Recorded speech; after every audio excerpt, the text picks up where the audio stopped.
தமிழ்நாடு ஆவண காப்பகம் மற்றும் வரலாற்று ஆராய்ச்சி துறை நடத்தும் பேராசிரியர் ஏ பழனிசாமி நினைவு அறக்கட்டளை சொற்பொழிவில் இன்று காமம் செப்பாது கண்டது மொழிமோ என்ற தலைப்பில் சிறப்புரையாற்றவிருக்கும் சிறப்பு விருந்தினரை நம்மிடையே அறிமுகம் செய்து வைக்க முனைவர் ஆ வெண்ணிலா அவர்களை அன்புடன் அழைக்கிறேன். அனைவருக்கும் இனிய மாலை வணக்கம். தமிழ்நாடு ஆவண காப்பகம் நடத்தும் 3வது அறக்கட்டளை சொற்பொழிவில் உங்கள் அனைவரையும் சந்திப்பதில் மிக்க மகிழ்ச்சி அடைகிறேன். 1991ஆம் ஆண்டு இயற்றப்பட்ட அரசாணையின் அடிப்படையில் 1992ஆம் ஆண்டு 4 அறக்கட்டளைகளை தமிழ்நாடு ஆவண காப்பகம் உருவாக்கி 96ஆம் ஆண்டு வரைக்கும் 4 நிகழ்ச்சிகளை நடத்தியிருக்கிறது. ஒவ்வொரு அறக்கட்டளை சொற்பொழிவு நடத்தும் பொழுதும் இங்கிருந்து ஆணையர் அவர்கள் ஆவண காப்பகம் ஒரு அறக்கட்டளை சொற்பொழிவை நடத்துவதில் உள்ள சிக்கல்களை எழுதி சென்னை பல்கலைக்கழகத்தினுடைய பதிவாளருக்கு கடிதம் எழுதியுள்ளார்.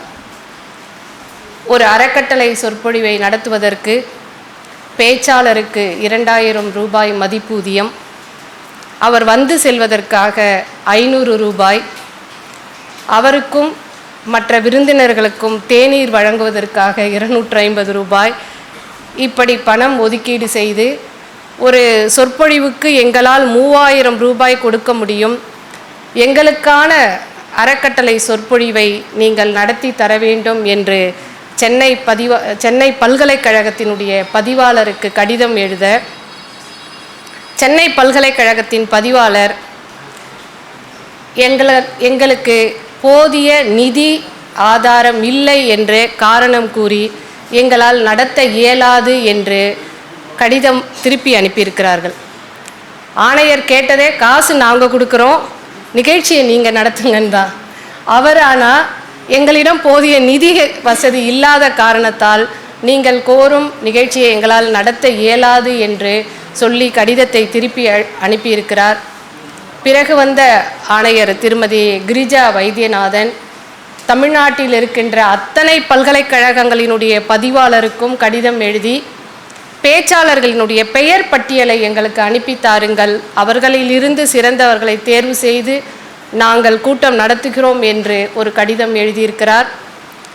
இப்படி ஆணையர்களினுடைய இடைவிடாத முயற்சியில் அந்த அறக்கட்டளை சொற்பொழிவுகள் 96ஆம் ஆண்டு வரை தான் நடைபெற்றிருக்கின்றது. நான் நம்முடைய ஆவண காப்பகத்தில் இருந்த ஆவணங்களை பார்த்த வகையில் பிறகு சென்ற முறை நம்முடைய ஆவண காப்பகத்தினுடைய ஆணையராக இருந்த திரு பிரகாஷ் அவர்களினுடைய முன்னெடுப்பில் நீண்ட காலம் விடுபட்டிருந்த அறக்கட்டளை சொற்பொழிவை நாம் தொடங்கினோம். சென்னை அண்ணா நூற்றாண்டு நூலகத்தில் நடைபெற்றது. 3 நிகழ்ச்சிகள் சென்ற ஆண்டு நடைபெற்றது. திருமதி மார்க்சியா காந்தி அவர்கள், மருத்துவர் சிவராமன், மாண்புமிகு தொழில்துறை அமைச்சராக அப்பொழுது இருந்த தங்கம் தென்னரசு அவர்கள் உட்பட 3 அறிஞர்கள் அந்த நிகழ்வில் கலந்து கொண்டார்கள். மீண்டும் ஒரு சாதனையாக 6 மாதங்கள் ஆகியிருக்கின்ற நிலையில் நம்முடைய ஆணையர் அவர்கள் இடைவிடாமல் 15 நாட்களுக்கு ஒரு முறை நம்முடைய தமிழகத்தினுடைய தலை சிறந்த ஆய்வாளர்களை அழைத்து இந்த அறக்கட்டளை சொற்பொழிவை நடத்தி கொண்டிருக்கிறார் என்பது சாதாரணமான விஷயம் அல்ல. சில விஷயங்கள் நாம் பேசும்போது முகஸ்துதியாக புகழ்ச்சியாக மாறிவிடக்கூடிய ஆபத்து இருக்கும். ஆனால் சொல்ல வேண்டிய இடத்தில் சொல்லாமல் விட்டால் வரலாறு மறைக்கப்பட்ட குற்றச்சாட்டுக்கு ஆளாகும் என்ற அடிப்படையில் ஆணையர் எடுத்திருக்கின்ற இந்த முன்னெடுப்பை மகிழ்ச்சியுடன் உங்கள் முன்னால் சொல்கிறேன். அவர் 6 மாதம்தான் ஆகிறது. ஆனால் பல வேலைகள் ஆவண காப்பகத்தினுடைய நீண்டகால கனவுகளாக இருந்த பல வேலைகள் தொடங்கப்பட்டிருக்கின்றது. குறிப்பாக நம்முடைய ஆவண காப்பகத்தில் சிதைவடைந்த நிலையில் நீண்ட காலமாக இருக்கின்ற ஆவணங்களை ஜாப்பனீஸ் டிஷ்யூ பண்ணுகின்ற வேலை முந்தைய ஆணையர் எடுத்திருந்தால் கூட சார் வந்த பிறகு அதற்கான டெண்டர் விட்டு அந்த வேலையை தொடங்கியிருக்கிறார்.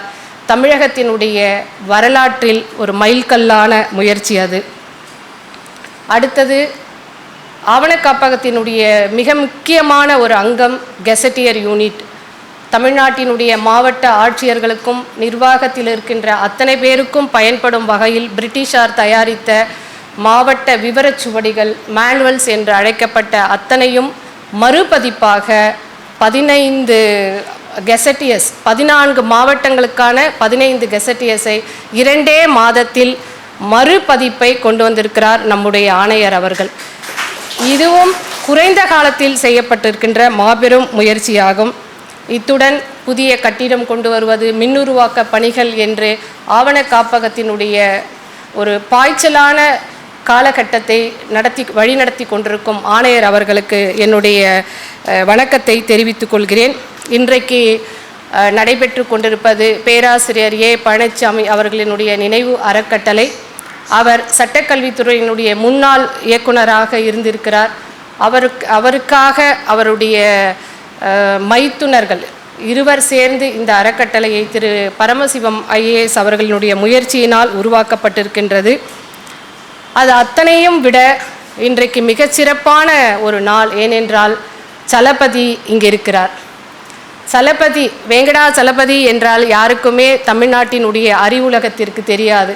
சலபதி என்று சொன்னாலே போதும். சில பேருக்கு தான் பேர் அப்படி அமைஞ்சிரும். அது பேர்லேயே ஒரு ஈர்ப்பு வர்ற மாதிரி சலபதி என்ற பெயர் உலக அளவில் காலனிய கால ஆய்வாளர்களுக்கும் ஆராய்ச்சியாளர்களுக்கும் அது தொடர்பாக வாசித்து கொண்டிருப்பவர்களுக்கும் மிகவும் பரிச்சயமான பெயர்.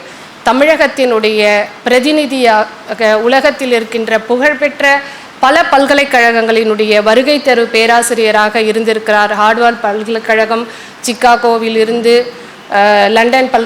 லண்டனில் இருக்கின்ற கிங்ஸ் யூனிவர்சிட்டியிலிருந்து டெல்லி, அவர் படித்த JNUவிலிருந்து கல்கட்டா பல்கலைக்கழகம் என்று இந்திய அளவிலும் உலக அளவிலும் புகழ்பெற்ற பல பல்கலைக்கழகங்களினுடைய வருகை தரு பேராசிரியராக இருந்திருக்கிறார். சிங்கப்பூரினுடைய தேசிய பல்கலைக்கழகத்தினுடைய பேராசிரியராக சிறிது காலம் பணியாற்றிருக்கிறார். சென்னை MIDSல் 2006ஆம் ஆண்டு முதல் இன்று வரை பணியாற்றி கொண்டிருக்கிறார். எப்படி ஒரு நபர் இத்தனை பல்கலைக்கழகங்களில் வருகை தரு பேராசிரியராகவும் சிறப்பு அழைப்பாளராகவும் இருக்க முடியும் என்று நீங்கள் கேட்கும் போதே யோசிக்கும் போதே அவருடைய ஆய்வின் வீரியம் தெரியும். அவருக்கு 17 வயது இருக்கும் பொழுது முதல் புத்தகம் வெளியாகி இருக்கிறது. வஉசி பற்றிய கடிதங்களை 48 என்று நினைக்கிறேன், 48 கடிதங்களை தொகுத்து புத்தகமாக்கி இருக்கிறார். தமிழின் மீது கொண்ட மிகப்பெரிய ஆர்வத்தால், பொதுவாக வரலாற்று ஆய்வாளர்களுக்கு தமிழ் இலக்கியம் தெரியாது என்று எங்களை போன்ற எழுத்தாளர்கள் காலங்காலமாக குற்றம் சாட்டி கொண்டே இருப்போம். ஆய்வாளர்கள் என்றாலே 4 அடி தள்ளி இருக்க வேண்டும் என்பதுதான் எங்களுக்கான பாலபாடம். ஆனால் எங்களிலிருந்து ஒருவராக இலக்கியத்தின் மேல் கொண்ட காதலால் ஆய்வாளராக மாறியிருக்கின்ற சலபதி எங்களுக்கெல்லாம் மிக நெருக்கமானவர். தமிழினுடைய பண்பாடு, திராவிட இயக்கம், இந்தியாவினுடைய தனித்த முகமாக இருக்கின்ற திராவிட இயக்கம் சார்ந்து அவர் முன்னெடுத்துள்ள ஆய்வுகள் இன்று வரை அவரை பின்தொடர முடியாது. அது ஒரு மாபெரும் பாய்ச்சலோடு இருந்திருக்கின்றது.